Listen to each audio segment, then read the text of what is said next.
अस्सलाम वालेकुम दोस्तों हिकिड़ा माण्हू अहिड़ा हूंदा आहिनि जो औरतुनि खे वेहारे खाराईंदा आहिनि, छो त उहे चवंदा आहिनि त औरत नाज़ुक तमामु नफ़ीस बदन आहे।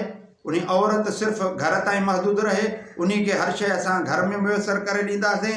ऐं औरत जो तबियत तमामु हसास आहे, तंहिं करे औरत घर जे अंदरि रहे। उहे माण्हू घर में हर सहूलियत औरतुनि खे मुयसरु करे ॾींदा आहिनि, मगर ॿियूं औरतूं उन्हनि खे ॾिसी करे चवंदियूं आहिनि त जहिड़ो इहे औरतूं ॼण चओ त हिकु सेंट्रल जेल में बंदि आहिनि, ॼण चओ त इन्हनि औरतुनि सां ज़ुल्म थी रहियो आहे। ऐं उहो ॿियूं औरतूं उन मां ख़ुशि न हूंदियूं आहिनि, छो त घणनि औरतुनि जो जेको सिलसिलो आहे, घणो इहे औरतूं चवंदा आहिनि त छुड़ागी हुजे, रुलणु हुजे ऐं घुमणु फिरणु हुजे।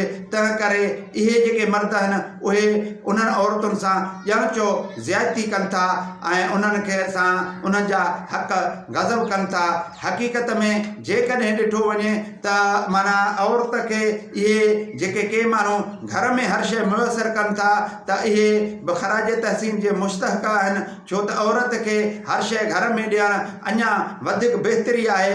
जेकॾहिं का औरत ॿाह ॿेली मुड़ुस सां थिए त उहा हुनजी अञा सुठी ॻाल्हि चइबी, मगर औरत ते घणो वज़न रखणु न घुरिजे, छो त औरत वाक़ई तबई लेवल सां तव्हां ॾिसो त जेकॾहिं तव्हां परंदनि खे ॾिसंदो त उन्हनि में मादी जो जेको कद बुत काठ आहे घटि आहे। जानवर में ॾिसंदो त बि ईअं, जेकॾहिं तव्हां जंहिं बि लेवल सां ॾिसंदो त मर्द जे जेका हॾ काठ आहे उहा वधीक जेको ताक़तवर ऐं मज़बूत रहे थो, तंहिं करे हुन में सलाहियत मर्द में वधीक हूंदी आहे। पर के औरतूं के सलाहियतूं रखनि था पंहिंजे ज़हन ऐं माना पंहिंजे कमकार जे लेवल सां बि, मगर काफ़ी माण्हू त माना ईअं कनि था जो औरतुनि ते पंहिंजे मर्दनि खां वधीक भार रखे था छॾनि।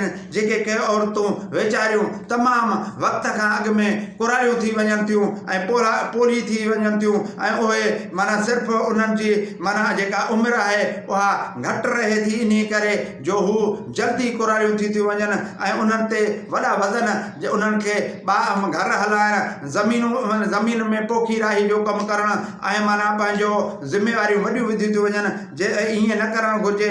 औरतुनि खे हक़ीक़त में कुझु औरतुनि जो बि ॿुधो वञे, उन्हनि खे बि हक़ूक़ ॾिना वञनि। जेकॾहिं का औरत थोरो घणो ॿाहिरि कमु करणु चाहे त पोइ भली उन खां बि उहो कमु थोरो घणो भली करे पंहिंजे ख़ुशीअ सां त भली, मगर हुन सां ज़्यादती न कजे, ईअं न कजे।